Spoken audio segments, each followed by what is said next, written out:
Na 98 voliščih po državi bodo državljani od jutri pa do četrtka lahko oddali svoj glas na predčasnih volitvah. Mi imamo v Ljubljani 320 volišč in v bistvu vsak od teh volišč, kjer ne bo mogel v nedeljo glasovati, lahko pride v torek, sredo in četrtek med 7. in pa 19. uro glasovati. Varnost teh oddanih glasovnic je pod vprašaj v soboto znova postavil prvak SDS Janez Janša in napovedal izpodbijanje predčasnih volitev. To se varuje varnostna služba Zorana Jankovića, ni noben problem celo skrinjico zamenjati. Da bodo oddane glasovnice na varnem, pa danes poudarjajo na Državni volilni komisiji. Je vsak dvom v varnost teh glasovnic popolnoma odveč. Zapečatene volilne skrinjice bodo razporejene v tem prostoru in bodo ves čas pod nadzorom, zagotavljajo na DVK.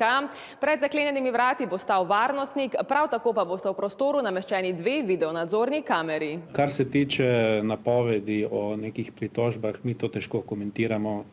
Seveda bomo lažje komentirali takrat, ko jih bomo prijeli. Na komisiji dodajajo, da doslej nikoli niso bila uporabljena pravna sredstva glede predčasnega glasovanja, ter da so ti postopki enaki, kot so bili pri prejšnjih volitvah v Državni zbor in pri volitvah v Evropski parlament leta 2024.